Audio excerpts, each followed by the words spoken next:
Baik, Assalamualaikum warahmatullahi wabarakatuh. Berikutnya kita akan membahas salah satu konten daripada multimedia, yaitu image. Lanjutan dari yang tadi yang berupa teks, sekarang kita bahas tentang image. Ada beberapa hal yang akan kita bahas di video kali ini. Yang pertama adalah definisi dan bentuk-bentuk image seperti apa, kemudian peranan image dalam multimedia, kemudian komponen-komponen image, lalu ada raster bitmap image, kemudian ada vektor image. 4 dan 5, 6 ini adalah jenis-jenis image. Kemudian yang terakhir adalah jenis-jenis kompresi image. Nah, kita menuju ke yang pertama, yaitu definisi. Menurut KBBI, image itu adalah tiruan barang. Jadi bisa saja orang, binatang, tumbuhan, meja, kursi, dan sebagainya, yang dibuat dengan coretan pensil, pulpen, kanvas, kuas, dan sebagainya itu pada kertas ataupun bidang gambar lainnya. Jadi kata kuncinya image itu tiruan barang. Nah, kemudian image juga bisa direpresentasikan secara spasial atau dalam ruang, baik nanti dia bersifat 2 dimensi ataupun bersifat 3 dimensi. Nah, karena image mengalami perluasan makna, maka bentuk-bentuk image pun nanti ada berbagai macam. Ada yang dikenal sebagai fotografi, hasil pengambilan gambar dengan menggunakan misalnya kamera, ya. Lalu ada disebut sebagai lukisan. Kemudian ada berupa gambar ya yang seperti kita lihat selain teks, misalnya gambar orang, atau yang biasa kita lihat di pamflet, brosur, itu banyak yang gambar. Peta termasuk juga ke dalam image. Lalu ada juga disebut sebagai gambar bergerak. Gambar bergerak itu seperti mirip-mirip animasi, tapi dia masih tergolong ke dalam image. Lalu berikutnya bentuknya yang lain adalah grafik atau diagram. Banyak juga nanti jenisnya kalau grafik atau diagram. Biasanya dipakai untuk menyajikan sebuah data-data. Kita kenal mungkin ada diagram batang, ada grafik pi yang Q itu, atau grafik antara hubungan antara X dan Y. Semuanya masih tergolong ke dalam image atau gambar. Nah, kemudian peranan image di dalam multimedia, penggunaannya sebenarnya diperuntukkan untuk apa saja. Yang pertama adalah navigasi. Jadi seperti yang contoh yang lalu di teks, maka pada gambar juga berfungsi sebagai navigasi. Misalnya ini ya, contoh petunjuk. Ini ada gambar tombol seperti ini. Nah, dia menggunakan ini image. Navigasinya berupa misalnya tombol mulai dan keluar. Ini semua bentuk-bentuk navigasinya. Lalu tujuan atau peranan penggunaan yang kedua adalah komponen antar muka pengguna. Jadi sebagai salah satu komponen antar muka pengguna. Ini antar muka dari contoh aplikasi yang dibuat. Maka yang image-nya adalah ini semua ini, yang gambar-gambar ini. Yang selain teks ini masuk sebagai image atau gambar. Nah, dia sebagai komponen antar muka pengguna, mempercantik tampilan daripada produk multimedia yang dibuat. Yang ketiga untuk bantuan sistem, ya. Ini bantuan sistem tadi bersama tadi dengan navigasi. Lalu bisa juga nanti peranan image itu adalah sebagai clip art. Clip art itu kumpulan gambar yang dapat diimpor ke dokumen kerja kita. Yang paling sederhana misalnya di Office Word itu punya clip art. Jadi kita bisa memasukkan gambar-gambar yang ada di clip art itu ke lembar dokumen yang ada di Office Word. Nah, dari kesekian banyak bentuk tadi image yang saya sudah jelaskan di awal, itu secara umum dibagi atau tergolong ke dalam 2 tipe. Yang pertama adalah gambar atau image digital. Lalu yang kedua adalah gambar atau image non digital. Gambar digital adalah gambar yang dihasilkan dari olah komputer atau pemotretan menggunakan kamera digital. Sedangkan non digital adalah guratan alat gambar ke suatu media, apakah kertas atau kanvas dan lainnya. Jadi kata kuncinya non komputer untuk non digital, berbasis komputer untuk digital. Jadi bentuk-bentuk image yang tadi digolongkan menjadi dua, yaitu gambar digital dengan gambar non digital. Nah, komponen yang penting sekali di image itu adalah ada yang disebut sebagai pixel. Pixel itu representasi sebuah titik terkecil dalam sebuah gambar. Jadi misalnya ini lembar dokumen ini, di titik-titik sembarang ini itu yang paling kecil, titik-titik yang paling kecil disebut sebagai pixel. Nah, banyak pixel itu atau bit juga bisa dinyatakan sebagai bit, itu akan merepresentasikan warna dari image-nya. Jadi misalnya kalau ada 24 bit, jadi kalau mendengar kata 24 bit itu merepresentasikan sekitar 16,7 juta warna di dalam image tersebut. Kalau misalnya mendengar sebuah gambar dengan 16 bits, berarti ada sekitar 65.536 warna. Kalau 8 bit itu dia hanya 256 warna di dalam pixel tersebut. Nah, sebagai contoh kita lihat di sini perbedaan daripada kalau dia 8 bit, 16 bit, 32 bit. Kita bisa lihat kalau hanya 1 bit biasa disebut sebagai monokrom, maka hasilnya akan hanya seperti ini. Dia hanya hasil gambarnya hitam putih. Jadi kalau bukan hitam ya putih, hanya seperti itu. Lalu kalau misalnya dia 8 bit, nah 8 bit itu ada sedikit peningkatan, jadi dia sudah ada gradasi warnanya antara hitam dengan putih, nanti muncul yang disebut sebagai warna abu-abu dengan beberapa nanti gradasi warna apakah lebih dekat ke hitam atau lebih dekat ke warna putih. Nah, kemudian kalau 16 bit ya sudah mulai ada sedikit warna ya, sudah high color, sudah ada warna. Kemudian kalau 24 bit, nah sudah betul-betul ada warna yang ditampilkan di gambar. Sebagai ilustrasi yang lain bisa kita lihat misalnya ini. Gambar kuda zebra ini itu monokrom. Dia hanya gambar yang terdiri dari dua warna, yaitu hitam dengan putih.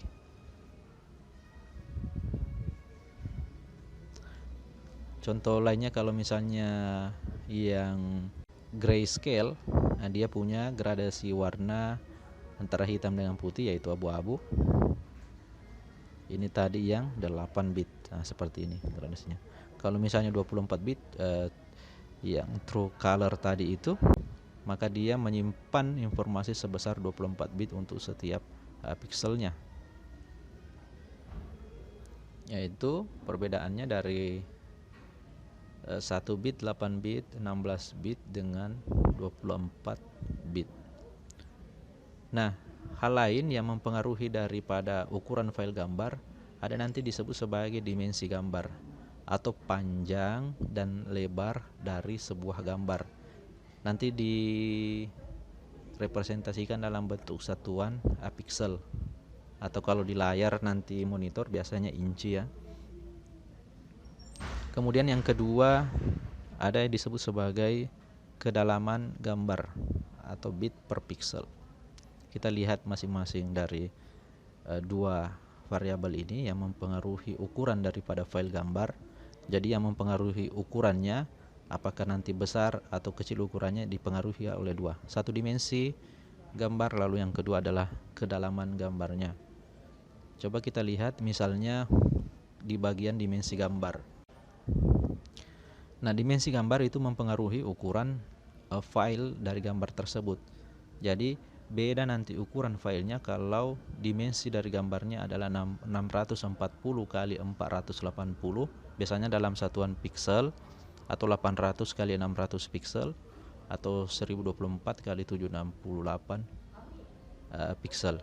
Semakin besar ukuran pixelnya, maka semakin besar pula ukuran datanya. Lalu untuk misalnya kedalaman gambar. Kedalaman gambar itu identik tadi dengan istilahnya pixel.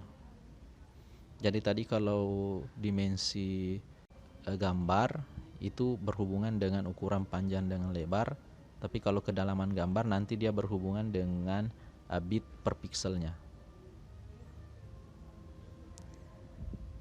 Jadi misalnya kalau ada gambar 24 bit, berarti nanti dalam satu pixel atau dalam satu titik terkecil di gambar tersebut itu disediakan ruang sebanyak 24 bit untuk menampung warna. Jadi ada 24 bit untuk menampung warna di satu titik pixel kalau dia nanti kedalamannya 24 bit.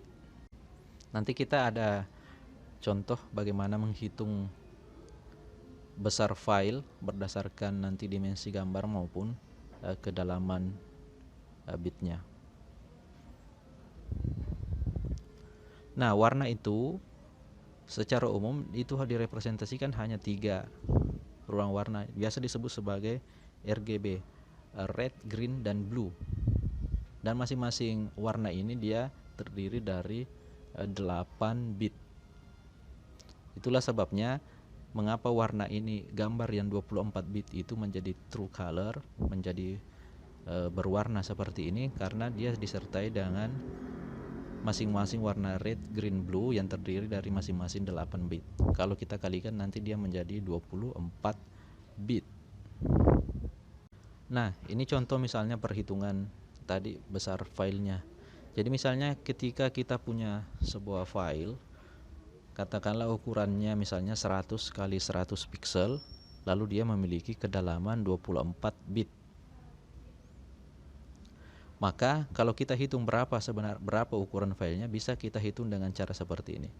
Jadi dimensi ukurannya kita kalikan, lalu nanti kita kalikan lagi dengan kedalamannya. Jadi 100 kali 100 kali 24, nanti ketemu hasilnya 240.000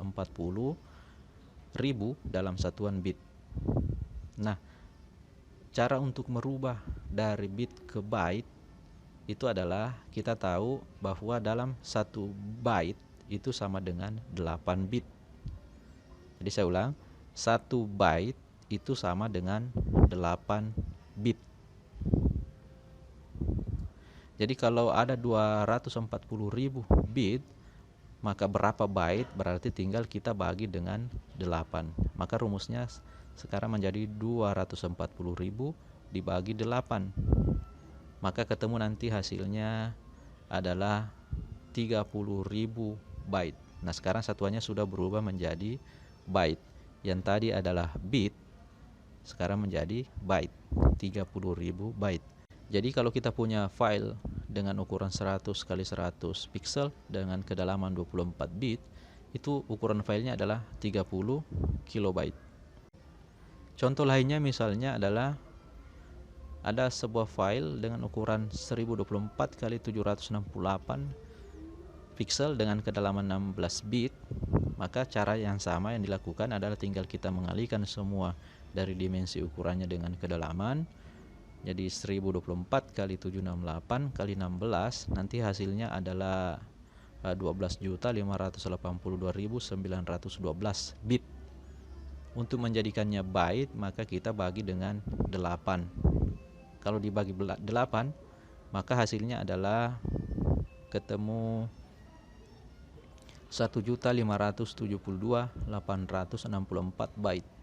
Kalau dibagi dengan 1000, maka ketemu 1572,864 kilobyte. Kalau dibagi lagi dengan 1000, nanti satuannya menjadi megabyte. Ketemulah 1,5, tepatnya di sini 1,57 dan sekian-sekian itu megabyte. Nah, seperti itu cara menentukan misalnya perhitungan besar ukuran file gambar yang kita miliki. Jadi dipengaruhi oleh dua, yaitu dimensi gambar, panjang dan lebar daripada gambar biasanya bersatuan piksel, lalu kedalaman gambar biasa dengan satuannya bit. Nah, dari perhitungan itu kita bisa simpulkan bahwa semakin besar dimensi gambar beserta kedalamannya, maka juga akan memperbesar juga ukuran file gambar yang kita miliki. Jadi dia berbanding lurus. Baik, berikutnya yang akan kita bahas lagi adalah jenis-jenis gambar. Jadi gambar itu terdiri dari dua jenis. Ada yang disebut sebagai bitmap, lalu ada yang kedua disebut sebagai vektor. Nah, lalu apa bedanya? Sebenarnya bisa terlihat dari gambar ini, secara sekilas bisa terlihat perbedaannya. Nah, bitmap itu adalah gambar yang terdiri dari titik-titik warna yang memiliki kedalaman ataupun kerapatan tertentu antara satu titik dengan titik lainnya. Gambar bitmap itu memiliki format atau ekstensi misalnya .bmp, .jpg, .jpeg, .tif, .png yang kita sebenarnya sudah kenal. Cuma kita mungkin tidak melihat lebih jauh bahwa ternyata yang tipe file tersebut adalah termasuk ke dalam jenis gambar bitmap. Jadi bitmap itu sekali lagi adalah gambar yang terbentuk dari titik-titik warna yang memiliki kedalaman dan kerapatan tertentu antara satu titik dengan titik lainnya. Lalu yang kedua ada vektor. Vektor itu adalah gambar yang kata kuncinya gambar yang berdasarkan representasi matematik, diekspresikan secara matematis. Awalnya dari situ. Formatnya ada beberapa, contoh nanti misalnya ada PDF dan seterusnya, nanti kita akan lihat. Nah, sebagai ilustrasi ini kalau perbandingan kalau gambar vektor dengan gambar bitmap. Gambar bitmap seperti ini, dia kata kuncinya kalau gambar bitmap, kalau kita perbesar nanti gambarnya, kita zoom, kelihatan bahwa gambarnya pecah-pecah seperti ini. Karena bitmap itu bekerja berdasarkan pixel pecah-pecah. Lalu ciri keduanya bitmap itu warnanya sangat natural seperti aslinya ya. Itu ciri keduanya. Kemudian kalau vektornya cirinya kalau kita zoom sebuah gambar tidak pecah-pecah seperti ini karena prinsip gambar dari vektor tidak bekerja dengan pixel, tapi menggunakan ekspresi matematika atau representasi dari persamaan matematis. Tetapi kalau gambar vektor dia tidak terlalu natural warna yang dihasilkan. Nah, bisa kita lihat contoh misalnya format file bitmap ada misalnya .bmp. .bmp ini format yang masih ukurannya besar sehingga jarang untuk digunakan. Contoh yang sering kita pakai misalnya adalah JPEG atau JPG atau Joint Photographic Expert Group.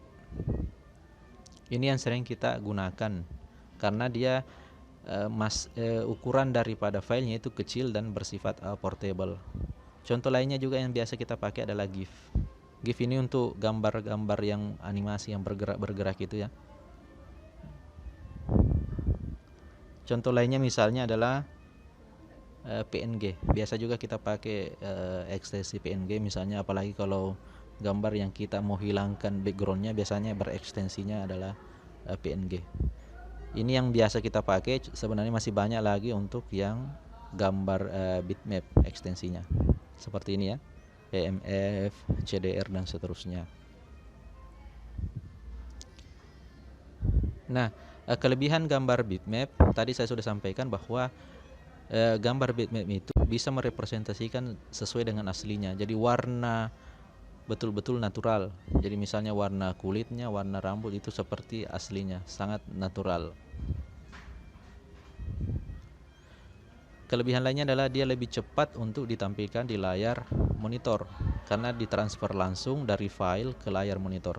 Tetapi kekurangannya tadi ini adalah perubahan ukuran gambar ketika kita perbesar maupun perkecil juga akan mempengaruhi kualitasnya. Misalnya pecah-pecah tadi kalau di zoom.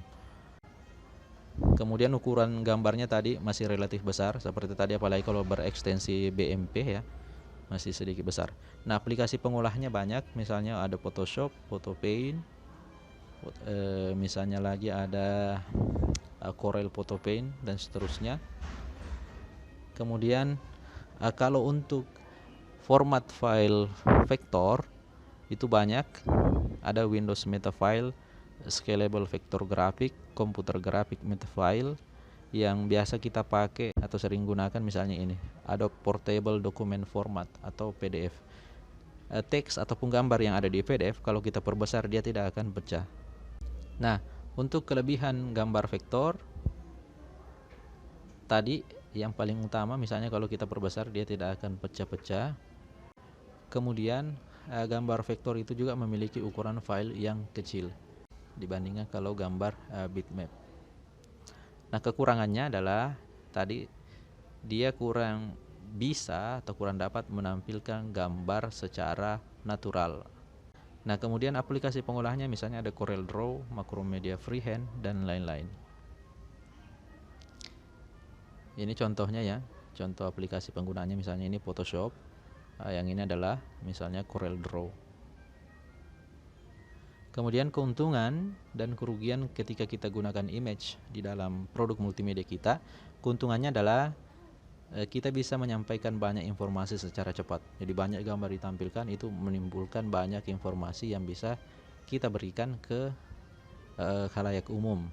Kemudian dapat menambahkan simulasi visual dan warna ya untuk mempercantik misalnya tampilannya. Kemudian dapat berkomunikasi lintas bahasa. Kemudian meningkatkan media lainnya. Jadi membantu masuknya media lainnya, mensupport media yang lain. Kekurangannya adalah dia tidak bisa memberikan penjelasan secara mendalam. Bisa menyampaikan informasi yang banyak, tetapi kekurangannya penyampaiannya nanti dia tidak dalam ketika kita menggunakan gambar. Makanya perlu media lain untuk menyampaikan informasinya secara mendalam. Kemudian bisa juga disalahartikan. Ini juga kalau kita menempelkan sebuah gambar atau kita membuat sebuah gambar dipasang di publik, bisa saja orang mengartikan antara yang satu dengan yang lainnya berbeda. Makanya perlu media lain untuk memperjelas. Kemudian grafik yang biasa kita gunakan sebagai salah satu media juga harus hati-hati ketika menggunakan, karena bisa saja nanti maknanya menjadi ambigu atau bermakna ganda, sehingga penting peran media lain untuk memperjelas grafik yang dibuat. Nah, itu kerugian dan keuntungan penggunaan image. Baik, terima kasih. Demikianlah video pembahasan kita untuk image. Sekian, wassalamualaikum warahmatullahi wabarakatuh.